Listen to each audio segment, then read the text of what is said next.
fired into their head in terms of the pain and the suffering. No difference here. So Muslims are far more humane with regards to the killing of animals than the non-Muslims would have us believe. But back to the issue of abortion from an Islamic perspective, what we're saying here is that though one may abort before the 5th month, we are still taking a life. It's not a human life, but we're still taking a life, which is prohibited. And the only time that we can take that life is, legitimately, is if that life is now threatening the life of the mother. In the case where she has what is called an ectopic pregnancy in the fallopian tubes, where if that child were to develop, it would kill her, yes, abort at that point to save her life. This is the basic circumstance under which abortion is permissible. Some scholars have also included circumstances of rape. If it's in the very early stages, they say before the child starts to take form, if it's still in the plump stage where the arms and head and nose, all these things have not differentiated. Up until that point, to abort for the, in the cases of rape, some scholars have permitted it. Especially in societies, places like in Bosnia, where, people become very intolerant. The Serbs rape Muslim women in a massive scale. And they held them, making sure that they would, that they were, till they were pregnant. They raped them continually in a massive scale in order to destroy the families. Because in that society, as in many Muslim societies, because of the fact that, the issues of chastity are held high, especially in the case of women. And this is something, again, where there's something of a double standard you can find, unfortunately, amongst Muslims who have emigrated to North America, where they'll be very careful about their daughters. I know this is in England, for example, where they have many girls' schools, but the boys' schools, they don't have. So the girls' schools to protect the girls, but the boys, they can do their thing, doesn't matter. No one knows, doesn't show. But for a girl, if she gets pregnant, it's double standard, But anyway, the point is that what that mentality that comes out of that is that if a girl is raped, a woman is raped, though it is rape, they tend to blame the woman.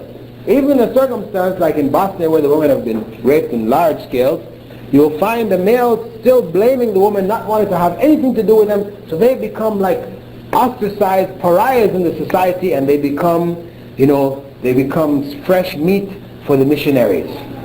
Of course, the missionaries will focus on these. They set up special camps, counseling, and everything for them, to look after these people. And huge numbers of them right now being Christianized. Of course, their deen was very weak in the first place, but now they're under the onslaught of Christian propaganda in the refugee camps and etc. inside Bosnia as well as outside Bosnia today.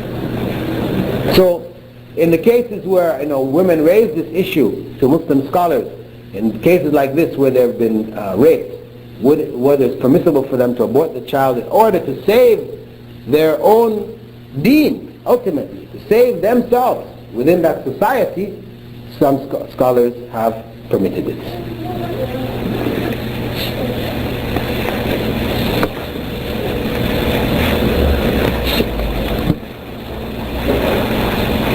In the case of artificial insemination. Oh, and I should add to this, in the case of contraception, because it's sort of related to abortion, I'll just deal with it at the same time, that from an Islamic perspective, contraception is permissible. It's not preferable. Prophet ﷺ had said, تَنَاحْكَهُ تَكَاثَرُ. Marry and have many offspring. Right, this is the encouragement. We're encouraged to marry and have many offspring. So the issue of contraception, which is to reduce the offspring, is against this sunnah. On the basis of that, it is not preferable. But we know that Prophet ﷺ, though he told us to have many children, companions came to him and asked him whether they could practice a form of contraception which was done at that time, and he permitted it. So on the basis of that, we have to accept that it is permissible. Now, the methods which may be used cannot include those which have been scientifically proven to be harmful. If there are methods which scientific research has shown to be consistently harmful to women, then to use these methods would not be legitimate. They have to be ones which, as far as is known, are safe. But as a choice for human beings, Muslims, contraception is permissible. But abortion would not be considered as a mode of contraception, because when they think about birth control in the Western context, this includes abortion. Birth control from the Islamic concept does not include abortion. An area related to this is what they call artificial insemination, where the sperm of a man, the ovum of a woman put together in a petri dish, when it develops, then it's put inside the woman. Okay. This may be done, Islamically permitted, if a woman has difficulty conceiving due to problems. She may have cysts or whatever.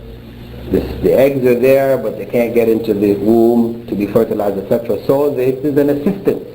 Her eggs are combined with her husband's sperm and the embryo put back in her womb. That is permissible according to Islamic law. This is only assistance. But any other form where it involves the sperm of another man, because her husband is sterile, for example, so you get another man's sperm and mix with her ova, this is not acceptable. Or to take her husband's sperm, her ova, and put it in her mother's womb, or her sister's womb, or her daughter's womb, or anybody else's womb, this is not permissible. That child will not be considered to be the child of those parents from Islamic perspective. And we know full well, that in an Islamic context, if a woman breastfeeds the child of another woman, then that child becomes her child also, in the sense that that child cannot marry her own children. This is the son or daughter by rida'a, or by breastfeeding, according to Islamic law. So how much more if that child grew in her womb? So if that child grows in the womb of the sister, or even in the womb of the daughter. So from an Islamic perspective, the only permissible method is that of assisting that woman and the man by combining the sperm and the ova outside of the womb and placing it back inside of that same womb. The last issue, I'll just touch on it again. From an Islamic perspective, organ donation is permissible. Permissible is permissible.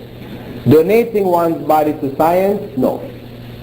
That you end up on some doctors as a cadaver being cut up, your head going someplace, your arms, whatever else, people experimenting on you, no.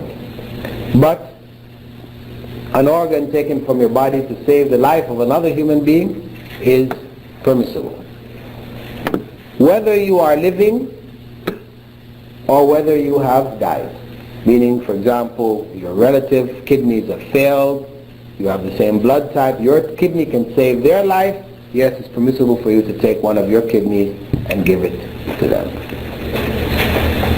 So while living or even after death.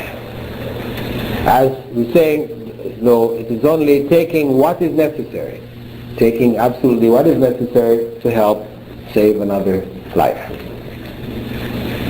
And this is on the basis that harm, if a small harm prevents a greater harm, then it is permissible to do that smaller harm. The harm which comes from you taking out a kidney, because it does harm you,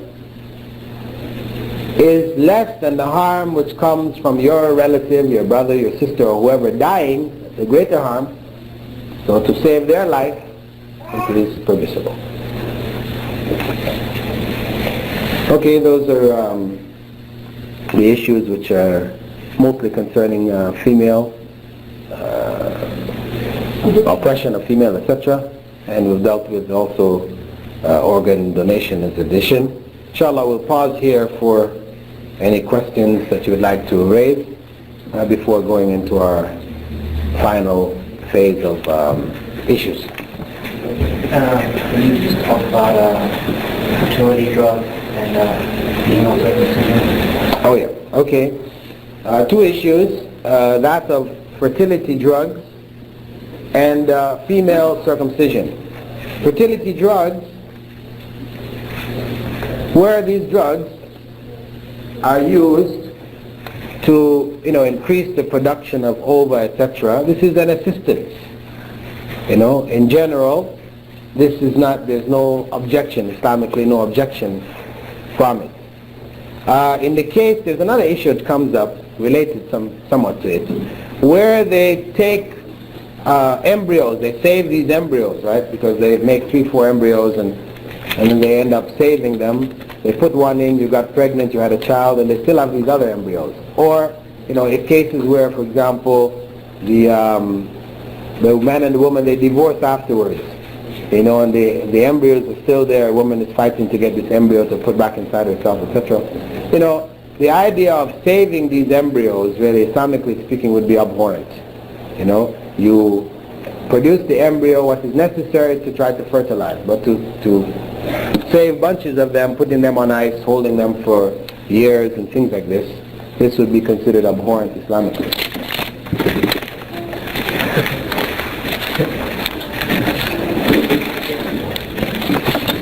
The other issue, which was that of female circumcision,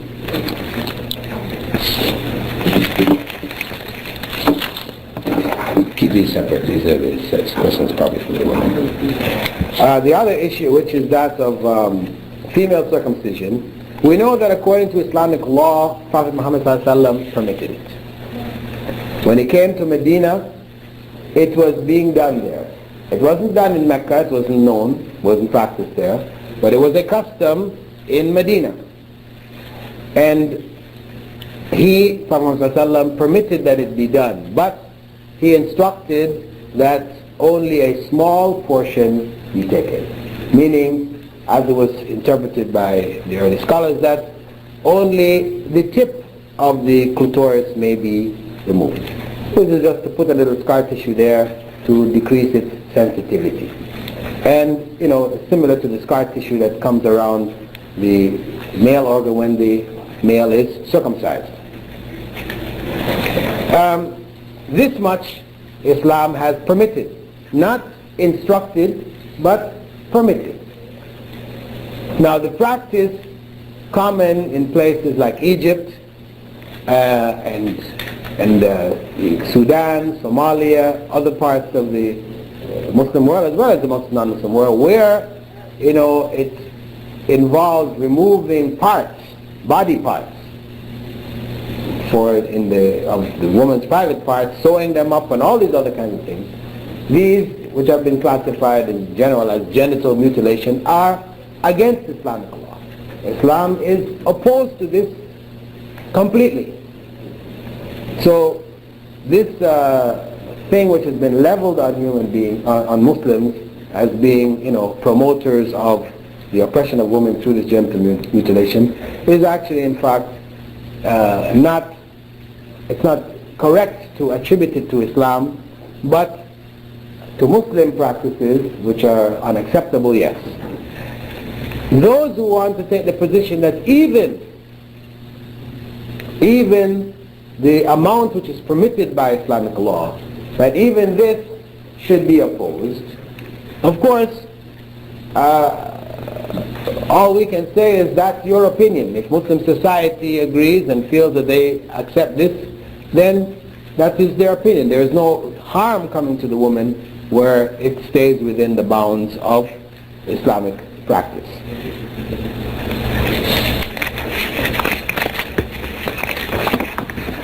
There is a hadith cited by Al-Albani in his book about how to perform prayers, in which he stated that there is raising the hands with every takbir during the prayer. What about the raising of the hands during takbir when one goes to sujood? Well, there is, general statement of raising of the hands. Well, it's not really related to our topic here, but general raising of the hands at the time of takbir. But we know when coming out of ruku' that the raising of the hands takes place there, and not at the time of making the takbir before going into sujood. But sitting up from sujood and going back into sujood, there are authentic narrations in Abu Dawood and At-Tirmidhi which identify that on some occasions the Prophet Muhammad ﷺ also raised his hands there. What kind of sexual relation is permissible in Islam? What about the using of condoms during sex? I think this is already covered. Sexual relations are whatever does not include anal sex. Outside of that, Islam has not prohibited anything else.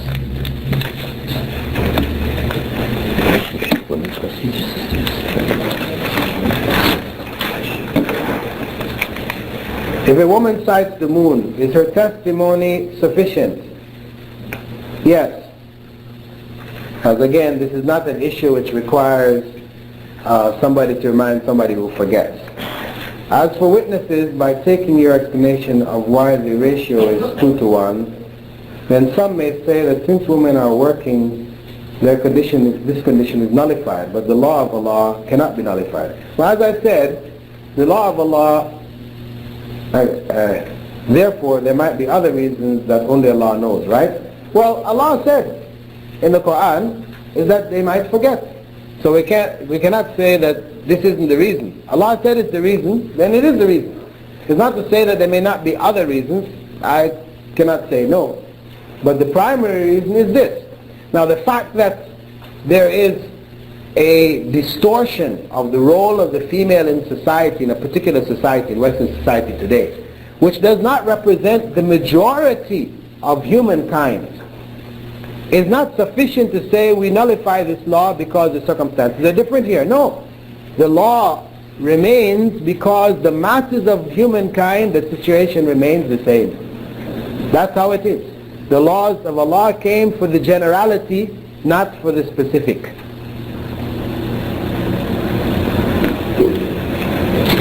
If one pronounced divorce on one's wife, when one had knowledge of the rules of divorce, but it was done out of anger, and then he changes his mind or comes back to his right state of mind, does this count as one divorce? Most scholars hold that it doesn't count as divorce. If it was done out of anger, or if it is done not meaning divorce but as a threat, for example, that these are not classified as divorce. How would you respond to those who say rape is not about sex but about hatred for women and gaining power over women? Well, I would say that gaining power over women, Western society in general, has men in power over women.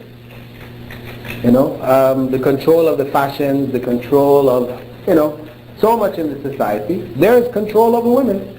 So those who want to say, well, there's a hatred for women and gaining power over women, this is what is behind sex. Okay, psychologists have, or sociologists or psychiatrists have analyzed some rapists and okay, they've expressed this. But to say this is the motivating factor and it has nothing to do with sex, I think this is quite far-fetched. This is quite far-fetched. Because hatred for women, can be fulfilled by battering them to death. So many other things you can do.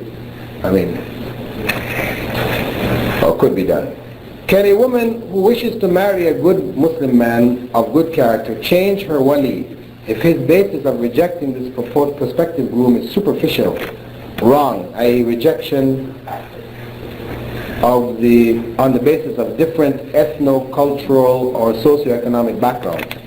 Yes, it is possible that the wali, if the objections are not based on Islamic considerations, if the objections are un-Islamic, then the woman does have the right to seek a recourse by turning her guardianship over to the courts or over to the leader of the community where there is no Islamic courts. Question on meat. I heard that there's a new way to kill animals in Canada where the slaughterhouses put the animals on a belt, one by one. A machine kills the animal. Knowing this, is it still permissible to eat the meat of the people of the book? The issue of whether they kill it on a belt or whether they kill it one by one or by a machine, the point is they're killing the animal. They are people of the book. As long as the neck of the animal is cut whilst the animal is alive, then according to Islamic law, it is permissible to eat those animals. In the case of pregnancies where the life of the woman is endangered, is it obligatory for a woman to get an abortion? Obligatory. Well, according to Islamic law, they would intervene. If a woman chose to allow that child to be born at the expense of her own life, that is between her and Allah. But as long as the Islamic legal system recognizes and sees her life in danger, they would step in and abort the child to save her life. Because you see, a woman, on an emotional basis, very strong emotional basis, could decide, make this kind of decision to die for the sake of giving birth to the child, to please her husband or whatever else, but really, from the Islamic perspective, if she survives, then it's possible for her to have other children. If she dies, that's it. Her life is given precedence. Her complete life is given precedence over a potential life. Please clarify, is abortion allowed before the fifth month of pregnancy? Please state where is the source that the embryo becomes a life form only after 5 months. Okay, abortion is not allowed before the 5 months of pregnancy. Abortion is not allowed in Islam, period. We said in cases of threat to the mother's life, yes, this is when abortion comes in. In the case where some scholars permit it in the case of rape, this is, again, those scholars will say if it is before the 5th month. Where does the issue of the 5th month come from? You can find this in Sahih Bukhari, Sahih Muslim, the hadith, where Prophet ﷺ said that the child, each one of us, comes together for 40 days in the mother's womb like an oily fluid. Then 40 days like a leech-like clot. Then 40 days like a clump of flesh. And then the angel comes and blows the spirit into the child. Yesterday you discussed the issue of a Muslim man marrying a Jew or Christian. In Yusuf Ali's translation, he uses the word chaste when describing the women of the book, among whom Muslims may marry. What exactly does chaste mean? Well, this is a condition which I neglected to mention. Thank you for mentioning this, because it does clearly say, not only in the translation, this is the Arabic, al-muhsanat min alladhina utul kitab. Muhsanat, this is a chaste woman, meaning a virgin, a woman who is a virgin, or a woman whose background is that of marriage. Her relationship is that of marriage. She is divorced now, or she is widowed. This woman, where her sexual relations were within the bounds of marriage only, or she has not had sexual relations. These are the women that we may marry of the women of the book. Of course, In practical terms, so this is a point to consider, where today a woman who reaches puberty, which reaches her teens, etc., who hasn't had sexual relations is looked at as some kind of oddball, there's something wrong with her, where in fact you'd be very hard pressed to find such a woman, a non-Muslim woman who is chaste, who is a virgin. I mean, it rules out. I mean, the brothers who come here from the Middle East, or other parts of the Muslim world, India and Pakistan, who, meet women in bars and they're going to go and marry these women because they just love the way they were dancing or whatever, they just, just gotta marry this one. This kind of attitude is totally wrong. And Islamically speaking, it is not within the bounds of what have been defined as what is permissible for a Muslim man to marry of the women of the book. So thank you for reminding me of that point, that chastity is a condition for marrying women from the people of the book. If you say that there should be a separation in education, what can be said of women going out of their homes in order to attain education in mixed schools? Furthermore, what about pursuing a career in a co-ed environment? Well, as I said, separation in education, this is a basic principle in Islamic society, wherein once the children reach the age of around 7 to 10, then they should be separated in their schools. Separated, if possible, if one can afford to have separate schools for the girls and the boys, yes, or at least they're separated in their classrooms, the boys in the front, the girls in the back, some separation should be maintained within the schools, especially those schools where they don't have the means to provide completely separate education for males and females. Now, in this environment, in this society, where schools are not available, Muslim schools are not available, to say, well, since there isn't separate education available, women shouldn't be educated, this is social suicide. This is social suicide. Because for us to develop a community here, because ultimately as Muslims, we should not see ourselves as being establishing Muslim families where we just live on our own, you have your own apartment or you have your own house and you maintain your Islam between you and your wife and your children, this is your responsibility. Beyond that, this is incorrect. To look at ourselves living this way, your neighbors are all non-Muslims, all around you. The environment, the neighborhood, everything, this is all a non-Muslim environment. For you to live like this is a cursed situation. Prophet ﷺ said that he absolves himself from a Muslim who dies in the midst of the disbelievers.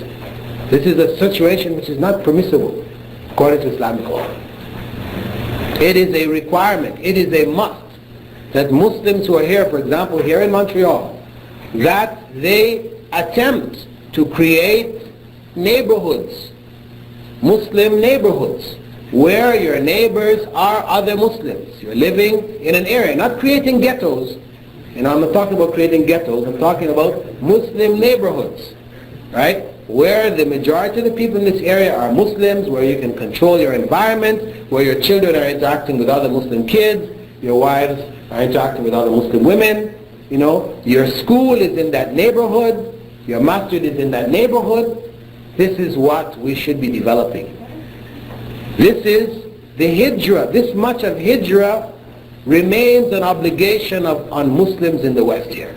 Because for us to live these separate, individual, scattered lives is, as I said, something cursed. And what it does, of course, is it promotes the destruction of our families, the generations of our children going to non-Muslim schools, etc., growing up with all non-Muslim friends, etc., who in the end become non-Muslims. This is what we're doing. We have the history of people coming here to Canada and to America, for the last 70 years, where we have whole generations that have disappeared totally. Out west, you can go out into Alberta and in other parts of the States, and so you can find where they have just disappeared. People came and they're no longer there. It is essential. Hijrah remains an obligation on Muslims until the last day. Prophet Muhammad ﷺ said, لا تنقطع الهجرة حتى تنقطع التوبة. Hijrah will not end until the acceptance of repentance ends. ولا تنقطع التوبة حتى تطلع الشمس من مغربها. And Tawbah will not end until the sun rises in the west. So Hijrah remains an obligation on Muslims. It is the sunnah of Rasulullah ﷺ. We know from the seerah that this was the turning point for Islam from the period of oppression in Mecca, where Muslims were scattered, they were under pressure, etc., etc. When the hijrah was made to Medina and the community was formed, this was the beginning of the end for disbelief in that country, in that land, and for the spread of Islam throughout the world. So this is something that we must work towards and we must develop. Meaning, we need to have Muslim female gynecologists in Muslim clinics. A Muslim clinic is not different from a non-Muslim clinic in the sense of what goes on there, in the sense that, treatment, medical treatment takes place.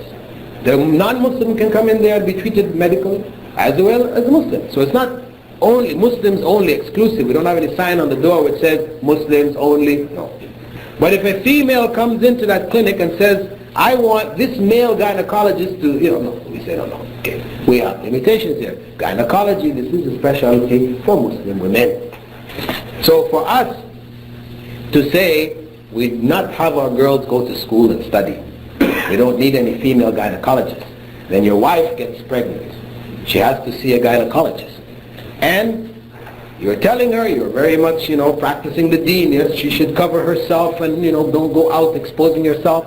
But then now you're telling her to go into this office and take off her clothes, expose herself, and have this man put his hands in her private parts.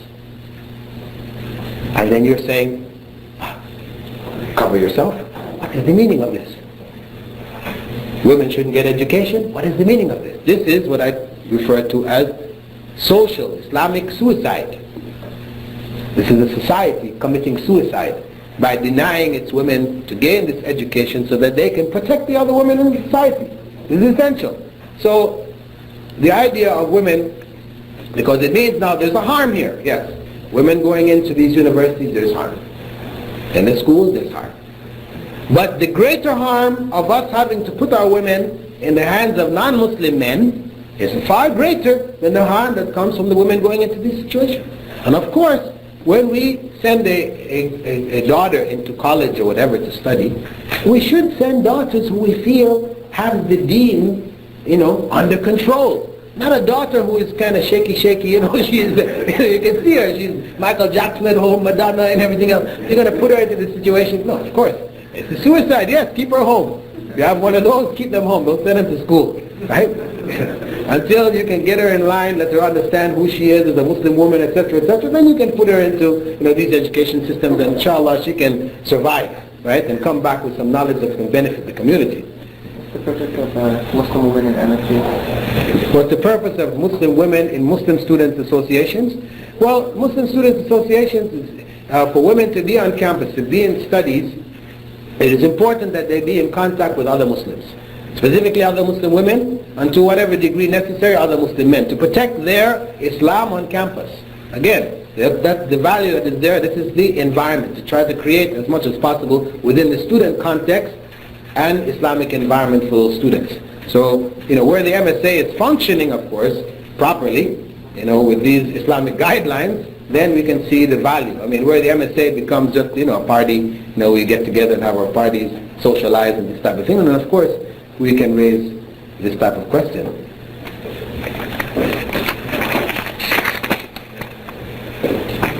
Please state the source which states that contraceptions are permitted and that artificial insemination is permissible. Well, we have a law, right? We have a lot. The one about contraception, the hadith of Azal, these hadiths are well known. Anybody recall what book of hadith it's in? It's well known, authentic hadith, a number of narrations. If this person needs it, I can't quote it, which book, but it is from among the authentic books. It's well known hadith, you know. If they wish, I can dig it up for them exactly, the reference. Otherwise, the other issue of artificial insemination, this comes under the general category of what? In Islamic law, when we deal with things which are classified as ibadat, right? Ibadat, worship. Acts that are primarily worship.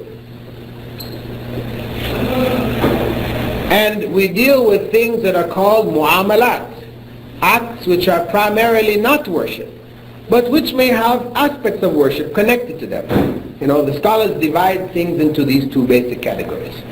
The rule concerning ibadat is that for you to do any act of ibadah, there must be a clear permit from Rasulullah ﷺ to do it.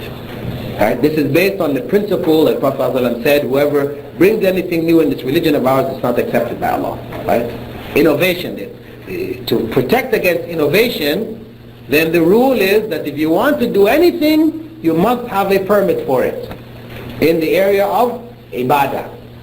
But now in the area of mu'amalat, right, your day-to-day socio-economic interactions, which are not primarily ibadah, right, in this area, the rule is that all is permissible except that which is prohibited.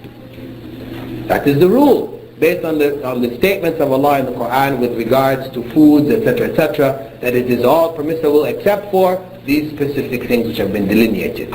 So that is the general rule according to Islamic law. This is one of the maxims of fiqh.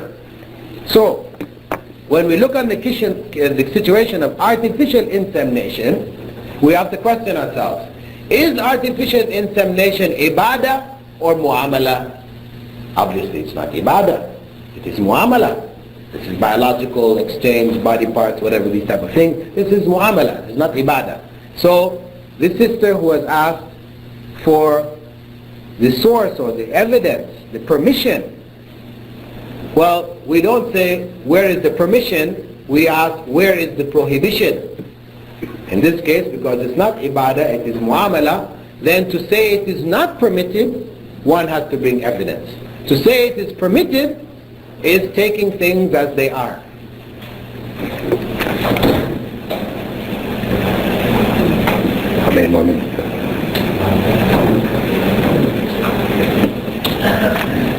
What do you mean by hijrah? Hijrah to a Muslim country?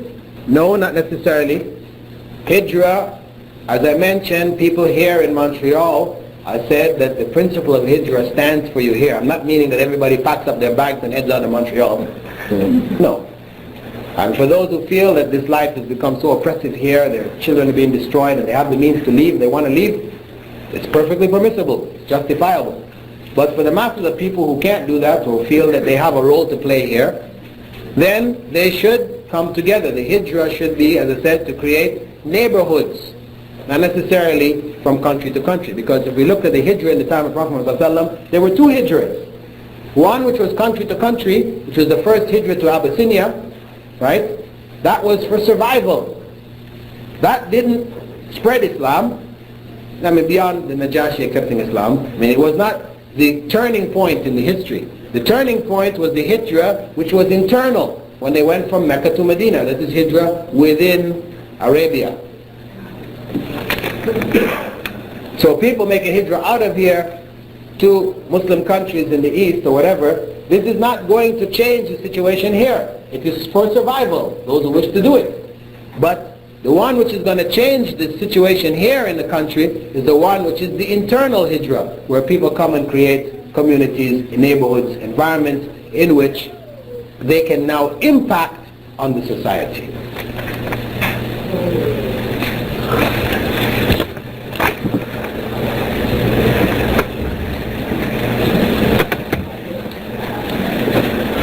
During the 3-month period after divorce is pronounced, would any sexual relations nullify the divorce? Are any sexual relations permitted during the period of that period of time? Okay. It is held by some scholars that just any form of sexual relation will nullify the divorce, means that the man has taken the woman back.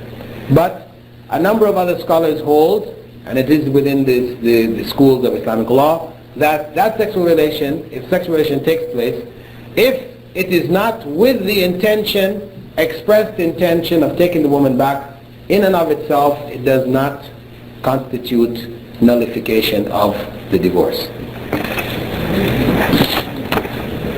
If we take an organ from the pig, or a pig, is a Muslim, or can a Muslim pray while we have that organ? Yes.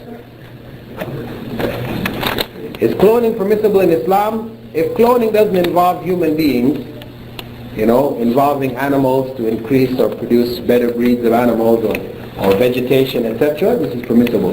Where it involves human beings with the intention of trying to prolong human life, you grow another you. When you get sick, you can take your brain out and stick it in a new body. No, that other you that you're growing here is another human being. That's the reality. If you clone, it's another human being. It's not you anymore. So the idea that you can clone this other being and you keep him there ready for you, for when the time comes, right? This is nonsense. You're killing another human being to prolong your own life. Is it permissible for women to remove hair from their face or legs? Well, in the case of legs, yes.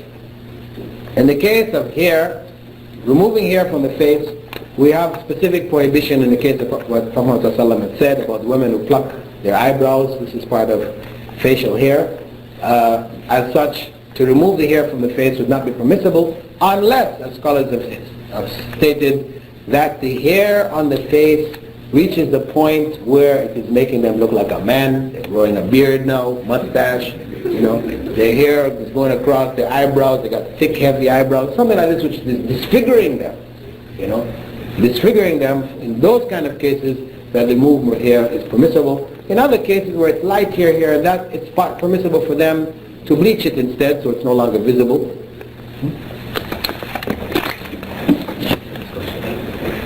Last question. Yeah.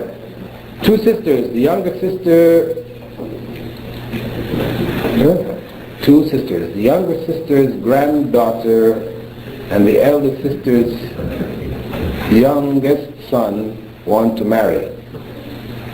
Oh, okay. I'll have to think about this one here. I better stop here and look at it and then figure out what it is exactly. We'll answer this in the next session, inshallah. سبحانك اللهم وبحمدك أشهد أن لا إله إلا أنت أستغفرك وأتوب إليك.